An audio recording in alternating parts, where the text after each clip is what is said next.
వీక్షకులారా, welcome to పర్వతమ్మాస్ kitchen.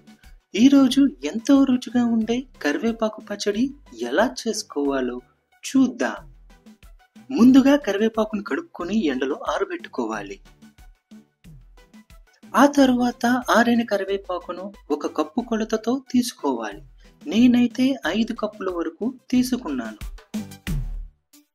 ఇప్పుడు ఏదైతే కప్పుతో కరివేపాకును తీసుకున్నామో అదే కప్పుతో అరకప్పు చింతపండును 3 కప్పుల వరకు నీళ్లు వేసి అరగంట సేపు నానబెట్టి స్టవ్ మీద పెట్టి మరగనివ్వాలి. చింతపండు బాగా ఉడికి గుజ్జు దగ్గరికి వచ్చిన తర్వాత పావు కప్పు బెల్లాన్ని వేసుకోవచ్చు. బెల్లం ఇష్టం లేని వాళ్ళు వేసుకోకపోయినా పర్లేదు. ఈ బెల్లాన్ని బాగా కరిగే వరకు బాగా తిప్పుకొని ఆ తరువాత చింతపండు గుజ్జు దగ్గరికి వచ్చిన తరువాత ఆ మిశ్రమాన్ని పక్కకు తీసుకొని చల్లారబెట్టుకోవాలి. ఇప్పుడు ఒక బాండీ తీసుకొని 1 టేబుల్ స్పూన్ మెంతులు, 1 టేబుల్ స్పూన్ ధనియాలు, 2 టేబుల్ స్పూన్లు ఆవాలు మరియు 1 టేబుల్ స్పూన్ జీలకర్ర వేసుకొని లో ఫ్లేమ్లో దోరగా మెంతుల యొక్క రంగు మారే వరకు వేపుకోవాలి.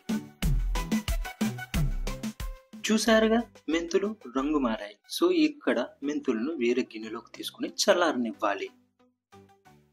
ఇలా చల్లార్చిన వాటిని ఒక మిక్సీ జార్లోకి తీసుకుని బరకగా అయ్యేటట్టు పొడిని చేసుకుని పక్కన పెట్టుకో. ఇప్పుడు ఒక బాండీ తీసుకుని అందులో కరివేపాకు వేపుకోవడానికి సరిపడినంత నూనె వేసుకొని ముందుగా కొలిచి పెట్టుకున్న 5 కప్పుల కరివేపాకును అందులో వేసుకుని వేపుకోవాలి. కరివేపాకుని పట్టుకుంటే పొడయ్యేటట్టు ఉండేటట్టు వేపకూడదు. కేవలం పచ్చివాసన పోయేంత వరకు మాత్రమే వేపుకోవాలి. ఇలా వేపుకున్న కరివేపాకును ఒక మిక్సీ జార్లోకి తీసుకోవాలి. ముందుగా ఆడిపెట్టుకున్న పొడిని కూడా అందులో వేసి వేడి నీళ్లు వేసి ఒకసారి మిక్సీ పట్టుకోవాలి. తరువాత ముందుగా చల్లార్చిన చింతపండు బెల్లం గుజ్జును వేసుకొని ఆ తర్వాత అరకప్పు కారం, పావు కప్పు వరకు ఉప్పు 2 వేసుకుని బాగా కలుపుకోవాలి. ఇది బాగా కలుపుకొని మెత్తగా పచ్చడి కన్సిస్టెన్సీ వచ్చేలా గ్రైండ్ చేసుకోవాలి. ఈ కన్సిస్టెన్సీ ఉంటే చాలు.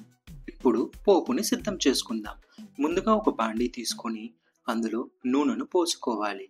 ఈ పచ్చడి నిల్వ ఉంటుంది కాబట్టి ఎక్కువ నూనె అనేది పడుతుంది. ఇందులో 2 టేబుల్ స్పూన్ల పచ్చిశనగపప్పు, 2 టేబుల్ స్పూన్ల మినప్పప్పు, 1 టేబుల్ స్పూన్ ఆవాలు వేసుకొని ఆవాలు చిటపట ఆడే వరకు వేగనివ్వాలి.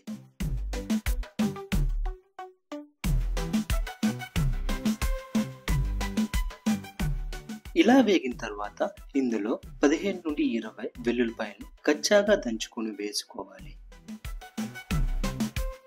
వెల్లుల్లిపాయలు పచ్చివాసన పోయిన తరువాత 1 చిటికెడు ఇంగువని వేసుకొని బాగా కలుపుకోవాలి. ఇప్పుడు స్టవ్ ఆఫ్ చేసుకుని కొంచెం కరివేపాకును ఇంకా 8 నుండి 10 ఎండుమిరపకాయలను వేసి ఆ వేడి మీద వేగనివ్వాలి.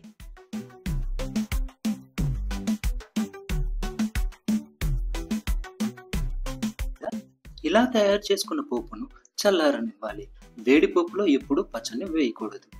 ఇప్పుడు ముందుగా రెడీ చేసుకున్న పచ్చడిని తీసుకొని ఈ పోపులో వేసుకుని ఆ నూనెతో బాగా కలపాలి.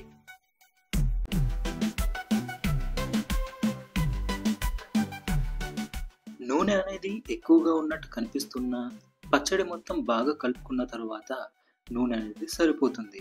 ఎందుకంటే ఈ పచ్చడి 2 నుంచి 3 నెలల వరకు నిల్వ ఉంటుంది కాబట్టి ఇంత నూనె అనేది అవసరం.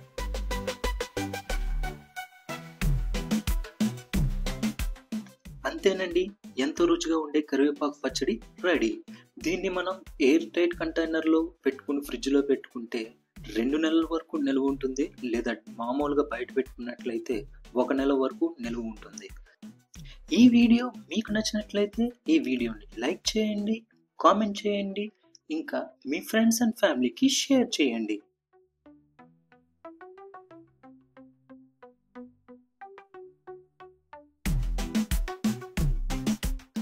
Thank you for watching the video. For more videos, please subscribe.